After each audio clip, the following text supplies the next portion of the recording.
Today's lunch edition of the Wrestling Tragedy. This is going to be a little different.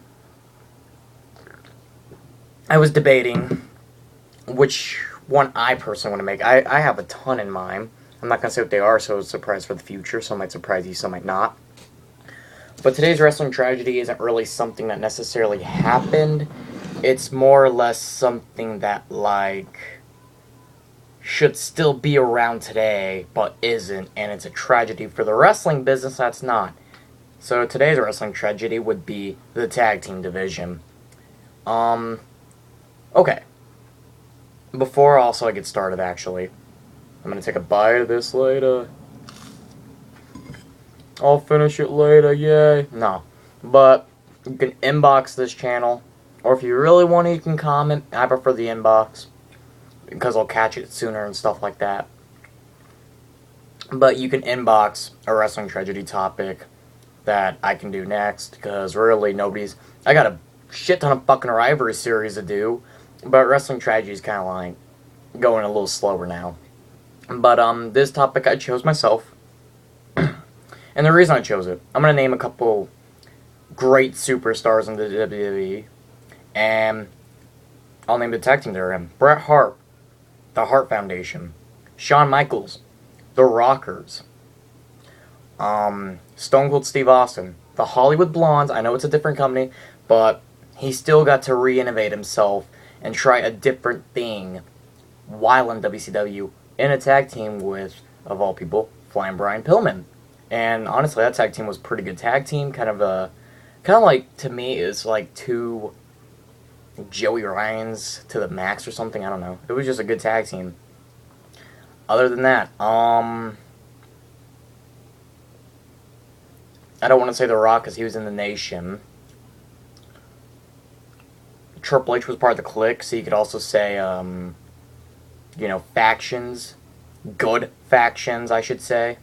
Factions that actually have a pivotal point and really have a result of it, like somebody, if nobody else benefits off of it, not legacy, but somebody that actually needs to benefit, actually goes off and benefits from it.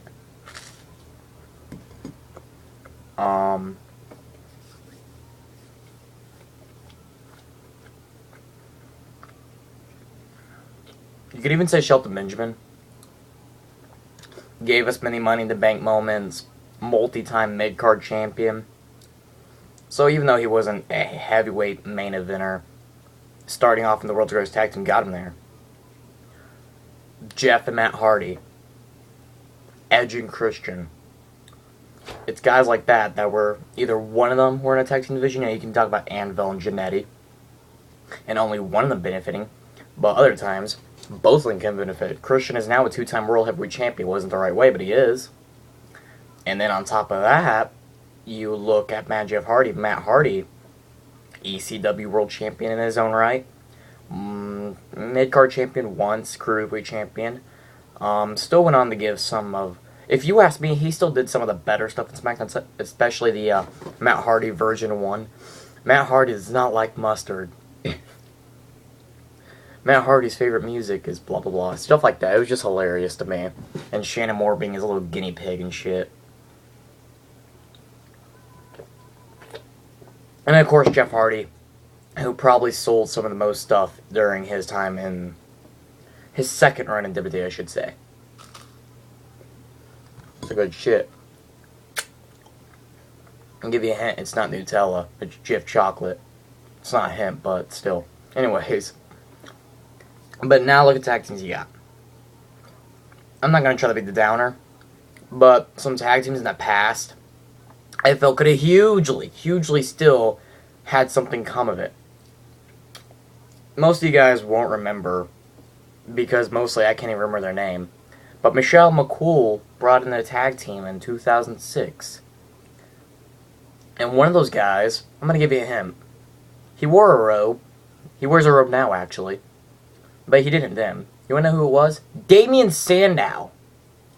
Damien Sandow made a SmackDown debut way back in 2006 or 2007, somewhere around that time. I think it was 2006. In a tag team, I believe it was... I don't even remember their fucking names. Comment if you remember their names. I want to say like KC or Isaac or something. I don't know. It doesn't sound right to me. I think one of them was Casey something. But one of them was Damien freaking Sandow. They fired him and then they brought him back as Damien Sandow. Fail. Cliff Compton and Sim Snuka. Both of them could have benefited. I'll admit, I think Sim kind of got more of a spotlight, and I was wrong because Cliff was better in the ring, in my opinion. He even had a better look, in my opinion. And still, both of them could have became something. At least mid-carders, if nothing else.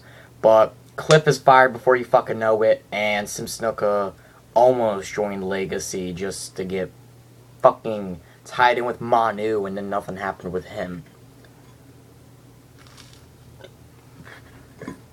And with the name Snuka, something's got to come at you, but no, whatever.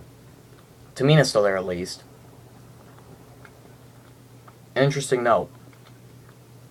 Sim Snuka was not adopted by Jimmy Snuka. It's his actual brother. Or it's actual brother. It's his actual son. They're actually related, guys. Because I watched a podcast with Cliff Compton, and that was pretty funny to me. I was like, no, Wikipedia says they're not related. And I was like, oh god.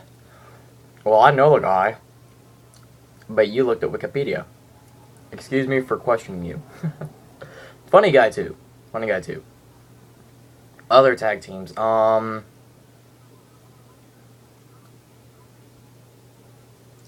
You could say the Hart Dynasty, Tyson Kidd, and D.H. Smith. They're kind of starting to get it right with Tyson Kidd, making that underdog character.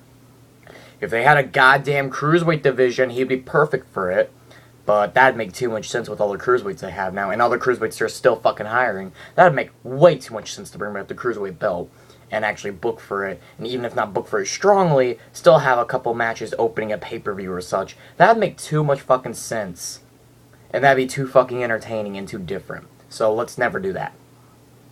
And David Hart Smith, again, a kind of a second-generation star. Something should have became of him.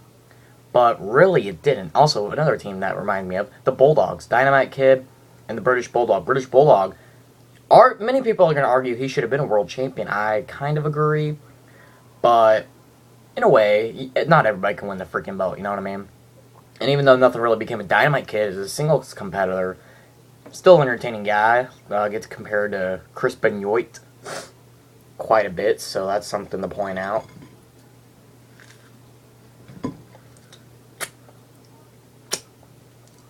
Sorry, I'm eating. I couldn't find any other time to make a video. I'm heading out too, and it's like 12:30 right now. So, Los Guerreros, Eddie Guerrero and Chavo. Chavo again in his own right is an former ECW champion. Probably, for the most part, the last real cruiserweight in the cruiserweight division that you believe could be the cruiserweight champion. You know what I mean? Other than Gregory Helms, of course. I always liked the Gregory Helms character, not the Hurricane Helms or Hurricane... Well, I liked Hurricane, but not Hurricane Helms or any of that stupid shit they did in ECW and his return in SmackDown. But Gregory Helms, the heel, I was actually a fan of that character, and I wish they could have done just a tad bit more with it. But whatever. The APA...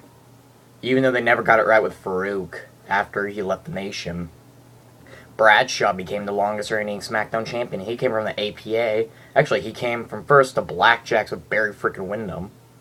Then he became the Acolytes. Then with the same tag team partner, became the APA. So, there you go. Maybe TNA. I mean, TNA. That spoils it. Maybe WWE's worried about Devon and Bubba Ray. Maybe they're like, oh, we can't do a tag team division because those two will go to TNA. I don't know. Some other tag teams. Even guys that never become single stars, but still make the WWE fans go wild. The Road Warriors, Demolition, even the Rougeau brothers. You know, just tag teams like that did their best work in the tag team division. Still standout guys. Even The Undertaker was in a tag team at one time with his brother Kane. I think he won it with Stone Cold and Mankind once too. Ted DiBiase, tag team with Mike Rotundo, IRS.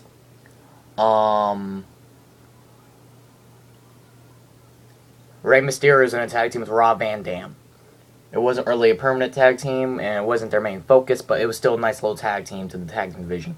Another tag team that maybe something as single-star mid-carders could have came of them, especially with, I believe it was Doug. No, it was Danny. It was Danny Basham.